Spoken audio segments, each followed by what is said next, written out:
लेकिन नाम जप करना, नाम कीर्तन करना, भगवत लीला गुण गायन करना, भगवत लीला श्रवण करना और प्रियालाल की सेवा करना, ये त्रिगुणातीत है।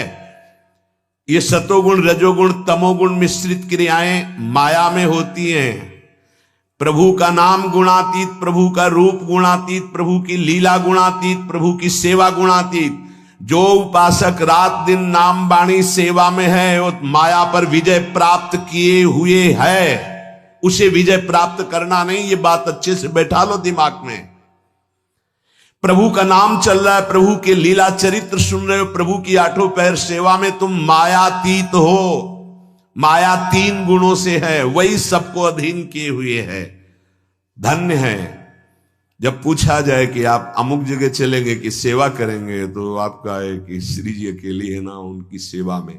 और जब ये हम सुनेंगे तुम्हारी छाती फूल जाती है। धन्य है, तुम्हारी आसक्ति ऐसे ही दिन पर दिन हमारी लाडली जू के चरणों में बढ़ती रहे।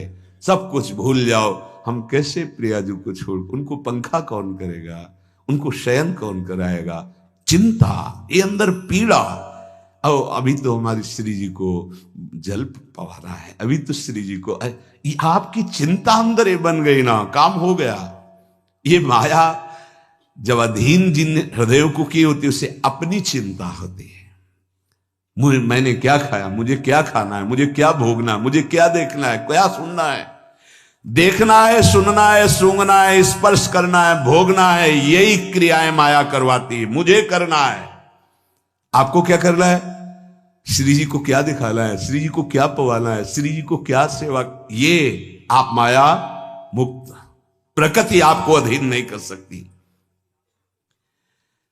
2 प्रकार के स्वभाव प्रकृति पैदा करती है, राग और द्वेष। राग और द्वेष से युक्त हुआ बार बार जन्म और मरण को प्राप्त होता है। और ना ये राग है ना द्वेष, ये सेवा क्या है? अनुराग। सिद्धांत को समझिए। भगवान कह रहे हैं कि राग द्वेष पूर्वक जितनी क्रियाएं, सब क्रियाएं माया राग द्वेष पूर्वक ही करवा रही है। स्वभाव अशुद्ध हो जाता है और उसका उद्धार होना मुश्किल हो जाता है। जिसकी राग द्वेष जनित क्रियाएं, ये प्रिय है, ये अप्रिय है। प्रिय अप्रिय, इसी में पूरा विश्व बंधा हुआ है। प्रभु कह रहे हैं कि जो राग द्वेष रहित हैं उनका स्वभाव ब्रह्ममय हो जाता है, शुद्ध हो जाता है।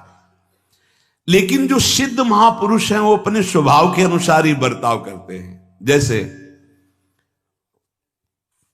कोई बंगाली भाषा जानता है और उसने भजन करके परिपक्व अवस्था प्राप्त की, तो वो केवल बंगाली भाषा ही बोल पाएगा। अब उसे को बड़े सिद्ध हो उर्दू बोलो, सिद्ध हो तो अंग्रेजी बोलो, सिद्ध हो तो नहीं। सिद्ध अवस्था का मतलब है अब उसकी वृत्ति केवल ब्रह्माकार है। यहां सिद्ध का मतलब तुम सिद्ध हो तो बताओ दाहिनी मुट्ठी में क्या है, बाईं मुट्ठी में क्या है। ये सिद्धावस्था का मतलब है समाहित चित्त से भगवदानंद में डूबा हुआ महापुरुष। जैसे लोभी पुरुष सावधान होकर के रुपया कमाने में लगा रहता है कि कहीं घाटा ना लग जाए, ऐसे जो साधक सावधान होकर रात दिन सेवा भजन स्वाध्याय सुमिरन, तब वो राग द्वेष पूर्वक जो क्रियाएं होती उन पर विजय प्राप्त करके सिद्ध होता है। कभी जीवन में समय का उल्लंघन करना साधक को बर्दाश्त नहीं होता। ये समझो, जो समय दिया गया उसके 10 मिनट पहले जाने की कोशिश करे। साधक का अभ्यास ऐसा होना चाहिए, ऐसा कभी नहीं।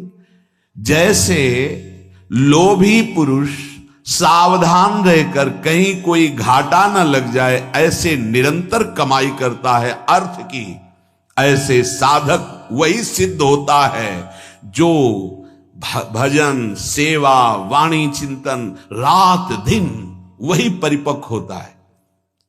खाली बैठना, कल किसी उपासक से कह रहे थे कि तुम जवान हो, इस समय कमाई कर लो, बुढ़ापे में नहीं होने वाला।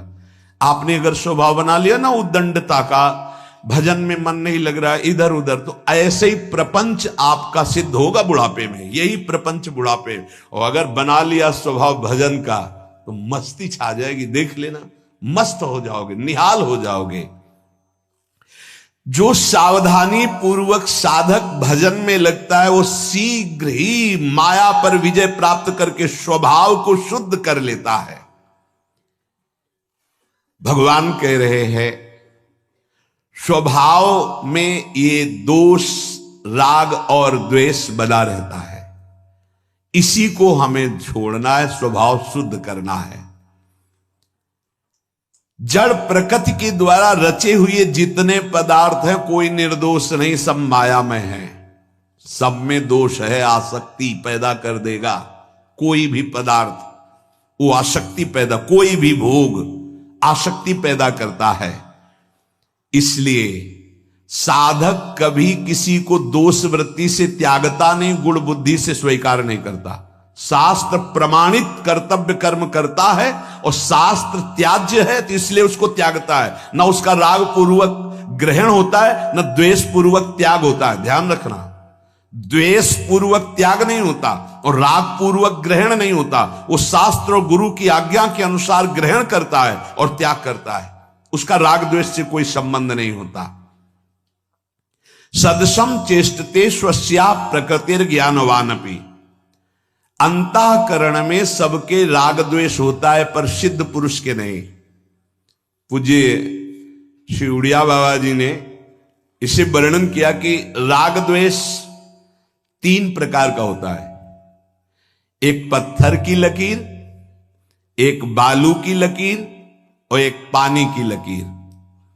जो संसारी मनुष्य है वो राग द्वेष पत्थर की लकीर की तरह खींचता है उसके हृदय में।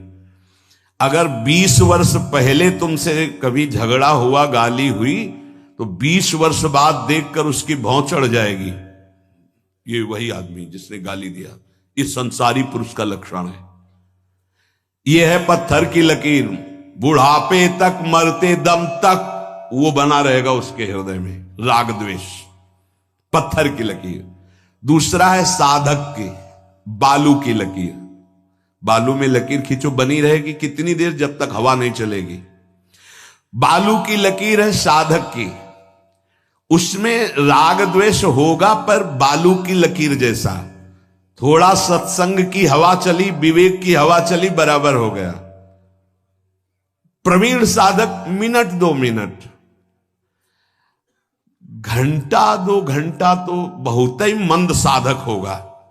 मिनट 2 मिनट में समस्या का समाधान। अंदर जो जलन पैदा हुई तुरंत विवेक के द्वारा संभाल करके वो अपने आप के राग द्वेष रहित कर लिया।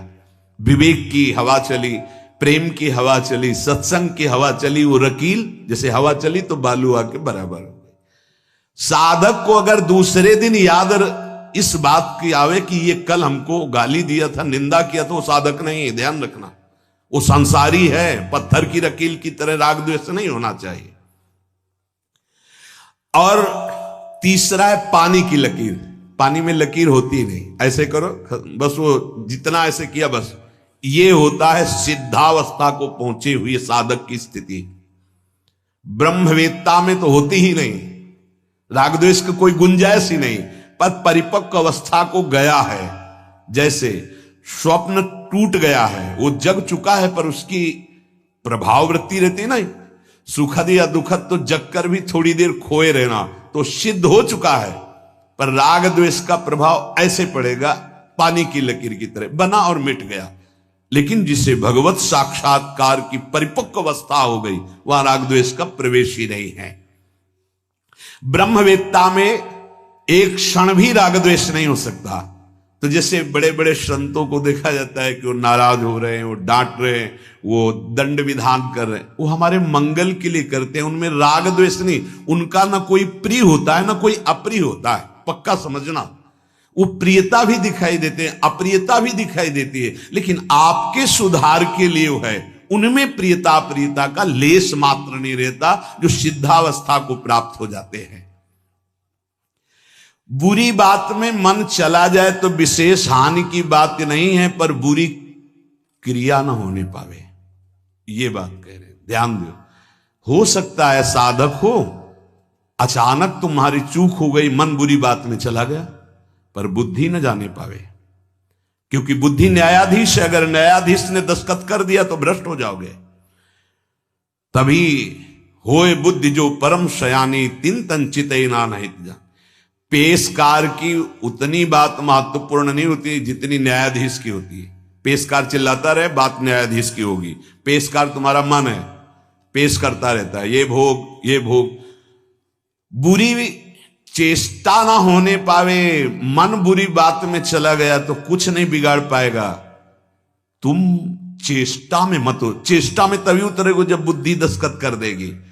इसलिए साधक सावधान, राग द्वेष की चेष्टा ना होने पावे। राग द्वेष मन में आ जाए, साधक है तो आ ही जाएगा, अभी सिद्ध तो हुआ नहीं। तो रागात्मक या द्वेषात्मक वृत्ति जागृत हो जाए पर क्रिया ना होने पावे तो दबा दे। नाम जप और मंत्र जप के प्रभाव से, सेवा के प्रभाव से वहीं भस्म हो जाएगी। उपासक नेत्र जितने चंचल करेगा, आध्यात्मिक शक्ति उतनी नष्ट होती चली जाएगी। पूज्य बाबा, राग द्वेष से बचना है तो नेत्रों को संभाल के रखो।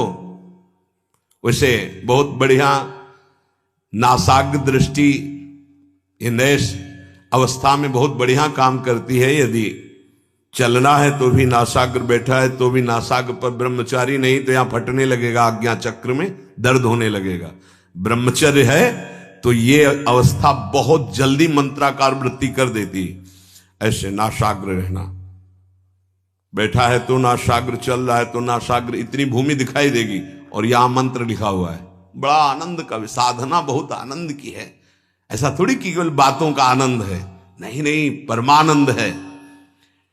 शरीर की खुराक अन्न है, प्राण की खुराक वायु और जल है, और मन की खुराक भजन है।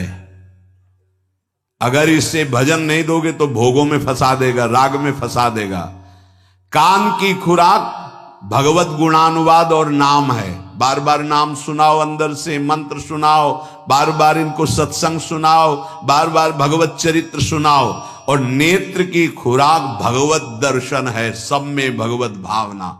या तो नासाग्र दृष्टि, और जिससे बात करो तो पहले भाव करो कि हे राधा वल्लभ लाल, आप इसके हृदय में विराजमान हो, प्रणाम महाराज।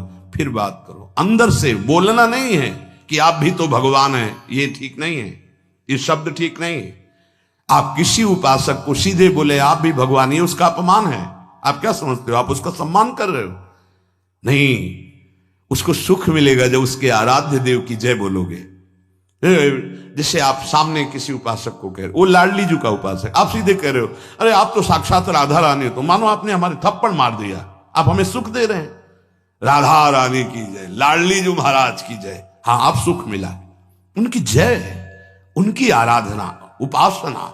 आप अपने भाव को अंदर रखिए, आप अपने भाव को उनके सामने प्रकट मत कीजिए।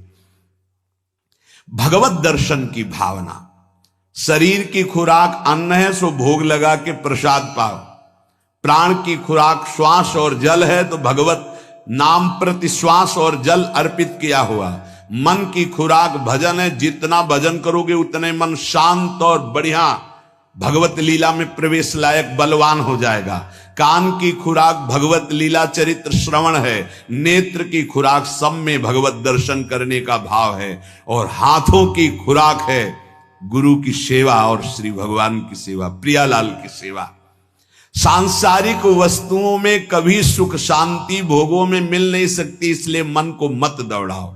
श्री भगवान कह रहे कि ये राग द्वेष जो संसारी पुरुषों में पत्थर की रकील, साधकों में बालू की रकील और सिद्धों में जल की रकील जैसा, इसलिए साधक जितनी जल्दी हो सके किसी से राग द्वेष हो तो मिटा दो। मिटाने का उपाय सिद्ध उपाय पक्का। जिसके प्रति राग हो या द्वेष हो, दोनों को मिटाने का उपाय अनुभूत उपाय, सिद्ध उपाय। मेरी लाडली, मेरे प्रभु, मैं अधम जी हूं, आपको ना देख करके बाहरी क्रियाओं को देखकर राग द्वेष करता हूं, क्षमा करो प्रभु। ये अंदर से, और उसके चरणों में प्रणाम करो जिसके प्रति राग द्वेष है, खत्म हो जाएगा। आप देख लेना, अनुभूत उपाय, सिद्ध उपाय, इसके सिवा कोई उपाय नहीं। जब हम किसी व्यक्ति को देखेंगे, क्रियाएं देखेंगे, स्वभाव देखेंगे, गुण दोष देखेंगे, राग द्वेष होगा। और जब कारण तत्व को देखेंगे तो राग द्वेष रहित हो जाएंगे। सब कर परम प्रकाशक परम कारण, कारण श्री हरिवंश भनम। सेवक जी महाराज कह रहे, अपने आचार्य गुरुदेव को सबके हृदय में देखें। श्री भगवान कह रहे हैं, जिनके हृदय में राग द्वेष है उनकी बुद्धि खराब हो गई। जैसे गाड़ी है, किसी की खराब हो जाए तो उसको फिर वहां पहुंचाते जहां गाड़ी ठीक होती। तो जहां आप बैठे हो ना, यहां गाड़ी ठीक होती। ये राधा केली कुंज में जो सत्संग हो रहा है ना, ये राग द्वेष में बिगड़ी हुई गाड़ियों को यहां सही किया जाता है। राग द्वेष से सब बिगड़ी गाड़ियां हैं। ये खोपड़ी राग द्वेष में ही गुण। अरे कितना राग द्वेष नहीं, ऐसा स्वभाव हटाओ। कह रहे जिनकी गाड़ी खराब हो जाती है तो मोटर को सुधारने के लिए दो उपाय हैं। या तो खुद ठीक कर ले मैकेनिक हो जल्दी से, और या फिर मोटर कारखाने में पहुंचा दे। तो ये अशुद्ध बुद्धि हो गई, ये इसमें राग द्वेष हो गई, ये खराब हो गई है। तो या तो स्वयं आप इतने विवेकवान हो कि ठीक करो जल्दी से राग द्वेष, और या फिर कारखाने पहुंचा दो, गुरुदेव की शरण में हो जाओ। ये कारखाने वाला ज्यादा अच्छा है, क्योंकि हम जिससे ठीक करना चाहते हैं वही ठीक नहीं है तो कैसे ठीक होगा। कुछ तो शुद्ध होना चाहिए, पूरा सिस्टम ही खराब हो चुका है। बुद्धि, मन, इंद्रियां, ये सब माया के पार्षद हैं, सब गंदे हो चुके हैं भोगों में। तो हमें तो लगता है कि ज्यादा इंजीनियर न बने, गुरुदेव के पास पहुंचा दे कारखाने में, वो ठीक कर देंगे। क्योंकि हम घंटों लगे रहेंगे, पता नहीं कौन सा कनेक्शन कहां से बिगड़ा हुआ, और वो पुराने इंजीनियर हैं अनुभूत, वो ठीक कर देंगे। दो चार हथौड़े इधर उधर मार करके कनेक्शन फिट कर देंगे। नहीं तो ये राग द्वेष जो है, बहुत बहुत विचित्र राग द्वेष। सही पूछो, जब गुरुजनों की कृपा देखी जाती है तो बाद में पता चलता, वर्तमान में तो आग लगती, जलन होती, क्योंकि राग द्वेष के कनेक्शन को जलाया जाएगा। गुरुजनों की कृपा के बिना हमें लगता है गाड़ी ठीक होना, समझा जाता कि हम बड़े इंजीनियर है, पर जब कारखाने गाड़ी पहुंचती है तब सही होती हो। हम समझते सही हो, जहां चली तो खिचखिचा के फिर खड़ी हो जाती है। किसी वस्तु का राग, किसी व्यक्ति का राग, किसी किसी द्वेष, ये चलता रहता है पूरे जीवन चलता रहता है।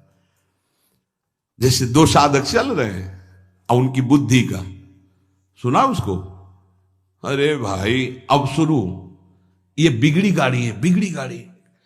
सुना है क्या आज प्रियालाल कैसे बात कर रहे थे, ये ठीक गाड़ी है। प्रियालाल से बिलक कोई वार्ता हो, मत समझ लो बुद्धि हमारी बिगड़ गई बुद्धि। ये परमार्थ का यहां अध्यात्म की चर्चा हो रही, ध्यान रखना। अगर प्रियालाल के सिवा किसी के भी विषय की बात करने की इच्छा हुई तो तुम्हारी बुद्धि बिगड़ रही, कारखाने पहुंचाओ, गुरुदेव के कारखाने में। कारखाने में जा क्या किया जाता है, गाड़ी समर्पित कर दी जाती, चाबी समर्पित कर दी जाती है। कब आए, बोले 5 दिन बाद आना। यहां पूरे जन्म के लिए देना, क्योंकि अनंत जन्मों से बिगड़ी गाड़ी है। आए नहीं और जाए नहीं, आना जाना दोनों मिटता है, ना आना ना जाना, आवागमन से मुक्त होना है। तो क्या करना है, चाबी पकड़ा दिए, ये लो, अब आप इसे ठीक कर दो। हमारे बस की तो बात है नहीं, हौ हार्यो करी जतन, विविध विद अतिशय प्रबल अजय। अब आप ठीक करो महाराज। और ये पक्के इंजीनियर हैं, पक्का ठीक कर लेते हैं, पक्का। खूब अनुभव की बात है। जहां अपने कनेक्शन नहीं समझते थे कि यहां कनेक्शन करना है और कनेक्शन दूसरी जगह जोड़े थे, वो फट से 1 मिनट में कनेक्शन काटा और जोड़ दिया और गाड़ी चल पड़ी। ये है, हम गुरुदेव की शरण में चले जाएं तो हमारी ये जीवन की मोटर कार राग द्वेष रहित हो जाएगी, बहुत बढ़िया सही मार्ग में चलने लगेगी। जिसकी बुद्धि में सांसारिक भोग और संग्रह का महत्व है, बहुत ध्यान देने योग्य बात कह रहे हैं। जिसकी बुद्धि में सांसारिक भोग और संग्रह का महत्व है, वो चाहे जितना बड़ा विद्वान क्यों ना हो, उसका पतन अवश्यंभावी है। जिसकी बुद्धि में भोग और संग्रह का महत्व नहीं है, वो चाहे काना पढ़े हो, भगवत प्राप्ति निश्चित है। ये बढ़िया गाड़ी और बिगड़ी गाड़ी का कह रहे हैं। चाहे जितना विद्वान हो, भोग और संग्रह में महत्व बुद्धि है, उसका पतन निश्चित है। बिल्कुल कुछ नहीं आता, गुरु कृपा पात्र, लेकिन भोग और संग्रह में रुचि नहीं, निश्चित भगवत प्राप्ति है। ऐसा मनुष्य बिल्कुल विद्वान ना भी हो तो वो अध्यात्म की ऊंचाई पर विराजमान हो जाएगा। कारण कि उद्देश्य भोग और संग्रह ना होकर जब केवल गुरु आज्ञा पालन होता है तो गुरु कृपा से परमात्मा अनुभूति हो जाती, मोक्ष मूलम गुरु कृपा। और जब विद्वता का अहम होता है और भोग संग्रह पे महत्व होता है तो भाव, विचार, कर्म आदि उसकी अध्यात्म उन्नति में बाधा खड़े कर देते। उसका भाव, उसका विचार, उसकी उन्नति में, अध्यात्म उन्नति में बाधा खड़ा कर देते हैं। अतः साधक को सर्वप्रथम परमात्मा प्राप्ति के उद्देश्य से गुरुदेव का जब वर्णन किया तो इस उद्देश्य की सिद्धि के लिए राग और द्वेष से रहित होने के लिए अपने कर्तव्य कर्म को गुरुदेव की आज्ञा से चलावे। आप जो आज्ञा करेंगे वही, यही है मुक्त होने का उपाय। जो आज्ञा होगी, जैसे मैं वैसे चलूंगा। या तो प्रकृति के वश में हो जाओ या गुरुदेव के वश में हो जाओ, दो ही हैं। या तो माया के वश में हो या गुरुदेव की आज्ञा पे। साधक को चाहिए कि गुरुदेव को आदर्श सामने रखकर कर्तव्य कर्म करे।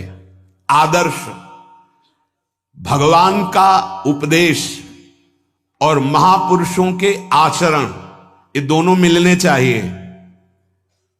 अब यहां गुरुदेव की परीक्षा, कैसे गुरुदेव होने चाहिए जिनको जीवन समर्पित करना है। जहां मोटर कार अपनी कारखाने में खड़ी कर देनी, चाबी दे देनी कि सुधार दो, तो यहां गुरुदेव के आचरण और भगवान के उपदेश दोनों मिलने चाहिए। ये परीक्षा है। गुरुदेव वर्ण करने के पहले हमको ये देखना है, इतना बस कि जो भगवान ने आदेश किया है, महापुरुषों के लक्षण वर्णन किए हैं, शास्त्र सिद्धांत वर्णन किया है, वो आचरण में होने चाहिए। ऐसा नहीं कि आप मनमानी आचरण सिद्ध होकर के कर रहे हो, ऐसा कभी नहीं हो सकता। क्योंकि साधनावस्था में जिस पद्धति से चलकर सिद्ध हुआ है वो वैसे ही उसका स्वभाव प्रभाव होता है। चार लोग जो है ना, जो बेचारे जानते तो है नहीं और पीछे लगे हुए हैं और भगवान भगवान कह रहे हैं, हमारे भगवान है, उनका तो हमें लगता है कुछ कल्याण हो ही जाएगा बेचारे श्रद्धा से। लेकिन वो जो नाटक किया जाता है सिद्धावस्था का, उनकी बड़ी दुर्गति होती है। उसे दंभ कहते हैं, उसे पाखंड कहते हैं। सच्चाई से चलो तो सिद्ध हो जाओगे। और आज तक कोई ऐसा सिद्ध नहीं हुआ जिसका वर्णन शास्त्रों में ना लिखा हो। भगवान व्यास देव जी स्वयं भगवान के अवतार हैं। सब साधना की चरम अवस्था तक का वर्णन है। तस्मात् शास्त्रम प्रमाणम ते कार्य अकार्यो व्यवस्थितो। कोई भी कार्य और अकार्य ऐसा नहीं जो शास्त्र प्रमाणित। अब शास्त्र से बिल्कुल बिलग तो नहीं मानना है, चाहे वो 7 बांस के ऊपर बैठा हो। ध्यान रखना, प्रकृति के वश हो लो या गुरुदेव के वश हो लो। प्रकृति के वश होगे दुर्गति है, गुरुदेव के वश होगे सदगति है। अब जिन गुरुदेव के वश में होना है वो आदर्श कैसे होते हैं, तो बोले भगवान का सिद्धांत और गुरुदेव के आचरण दोनों मिलने चाहिए। जो भगवान ने वर्णन किया है वही आचरण गुरुदेव में मिलने चाहिए, जिनका हम गुरुदेव रूप से वर्णन कर रहे हैं। भगवान का सिद्धांत और गुरुदेव के आचरण, ये बहुत अमृतमयी बात है। कोई भी ऐसा आचरण नहीं होता सिद्धों का जो भगवान के आदेश से अलग हो। हमारे ब्रजमंडल में एक से एक भगवत प्रेमी सिद्ध महापुरुष हुए, गंगा किनारे एक से एक ज्ञानियों को सिद्ध देखा। पर कुछ भैया ऐसे सिद्धों के दर्शन अब होते नगद नगद, जो हमने कभी नहीं सुने, कभी देखे नहीं, कभी पढ़े नहीं, कभी नहीं पढ़े, कभी देखा नहीं, कभी सुना नहीं। कलयुग भगवान की नई सिद्धों की सृष्टि हुई है, कलयुग भगवान ने किया है।